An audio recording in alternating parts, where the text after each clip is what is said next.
بسم اللہ الرحمن الرحیم۔ آج کل مولانا سلمان ندوی صاحب بہت موضوع بحث بنے ہوئے ہیں۔ ہمارے ساتھیوں نے پوچھا کہ ان کے بارے میں کیا رائے قائم کرنی چاہیے، آپ کا کیا خیال ہے؟ بھائی ہم بھی وہی کہیں گے جو ہمارے بڑے کہتے ہیں۔ دیکھیے سیدھی سی بات یہ ہے کہ کوئی شخص اگر اپنے قول کی تعویل کر رہا ہے، اپنی کہی ہوئی بات کوئی صفائی پیش کر رہا ہے یا معذرت پیش کر رہا ہے، تو ظاہر ہے کہ ان کی اس باتوں کو پکڑنا اور اس کو لے کر کے کسی کو بدنام کرنا یہ تو اچھا نہیں ہوتا۔ لیکن اگر کوئی کسی بات کا خود اقراری ہے اور وہ بات ایسی ہے کہ وہ شریعت سے متصادم ہے، اہل سنت والجماعت کے خلاف ہے، تو ظاہر ہے کہ اس پر تو صریح حکم لگے گا۔ اب مثلا ان کا یہ کہنا کہ الصحابۃ کلھم عدول، ہم نہیں مانتے کہ صحابہ تمام کے تمام عادل ہیں، کسی حدیث میں نہیں آیا۔ تو اب مولانا صاحب جو ہے کو غور کرنا چاہیے کہ یہ قرآن و حدیث کی روشنی سے جو اصول اخذ کیے گئے ہیں اور جو اجماعی اصول ہیں، اہل سنت والجماعت کا متفقہ اصول ہے الصحابۃ کلھم عدول، کہ صحابہ سب کے سب عادل ہیں۔ تو جب صحابہ سب کے سب عادل ہیں، یہ ایک اجماعی اصول ہے، آپ اجماع کے منکر ہو کر کے اہل سنت والجماعت کے عقیدے کے خلاف جا کر کے، تو کیا آپ پر اگر کوئی یہ حکم لگائے کہ آپ اہل سنت والجماعت سے خارج ہیں، تو کیا غلط کر رہا ہے وہ؟ آپ نے اہل سنت والجماعت کے ایک متفقہ اصول کو ٹھکرا دیا اور آپ ببانگ دہل اس کا اقرار بھی کر رہے ہیں، لوگوں سے لڑ رہے ہیں کہ تم دکھلاؤ کسی حدیث میں الصحابۃ کلھم عدول آیا ہو۔ تو بھائی صحابہ یہ جو احادیث ہیں، قرآن ہیں، اس میں ساری شریعت تو اس طرح کی صراحت کے ساتھ سمائی ہوئی ہو ایسا تو نہیں ہے، لیکن قرآن و حدیث کی روشنی میں جو اصول اخذ کیے گئے ہیں، اصول فقہ ہوں، اصول حدیث ہوں، یا اہل سنت والجماعت کے عقائد ہوں، تو یہ سب آپ یا تو یہ کہہ دیجئے کہ قرآن و حدیث سے ماخوذ ہی نہیں ہے، اہل سنت والجماعت والے ہی غلط ہیں، تو پھر آپ ایک قدم اور آگے بڑھ جائیں گے۔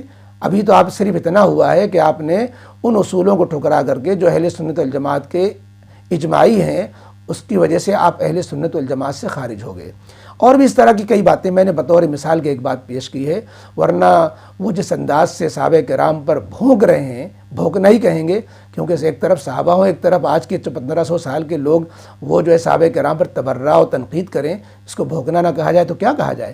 تو صحابہ کرام پر جس طرح وہ بھونک رہے ہیں، یہ تو خطرہ ہے، اللہ نہ کرے کہ سوء خاتمہ کا اندیشہ ہے۔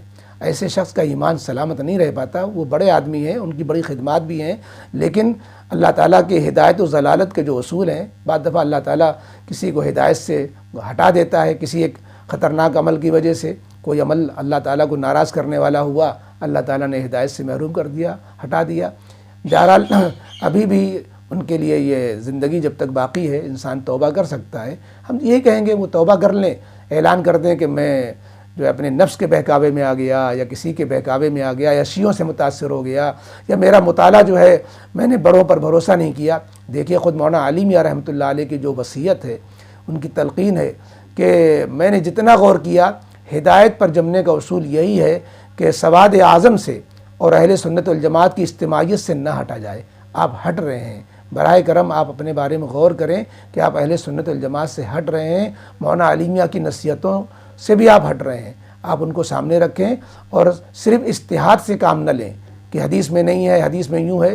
بھائی حدیثوں کے روشنی ہی میں تو یہ ساری چیزیں بنی ہیں، آپ ان پہ اعتماد کیوں نہیں کرتے؟ یہ بد اعتمادی کا مظاہرہ کیسا؟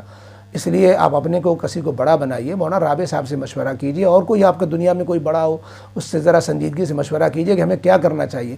مولانا تقی عثمانی صاحب نے آپ کو مشورہ دیا کہ آپ نے جو یہ 30 پاروں کی تقسیم پر اعتراض کیا ہے، اس پر اعتراض نہ کریں۔ اس کی مثال بھی دی کہ خانہ کعبہ نبی کریم علیہ الصلوۃ والسلام چاہتے تھے کہ خانہ کعبہ کی تعمیر ویسی کر دیں جو بنائے ابراہیم کے مطابق ہو، حضرت ابراہیم علیہ الصلوۃ والسلام کی تعمیر کے مطابق ہو، لیکن آپ نے کیوں نہیں کیا؟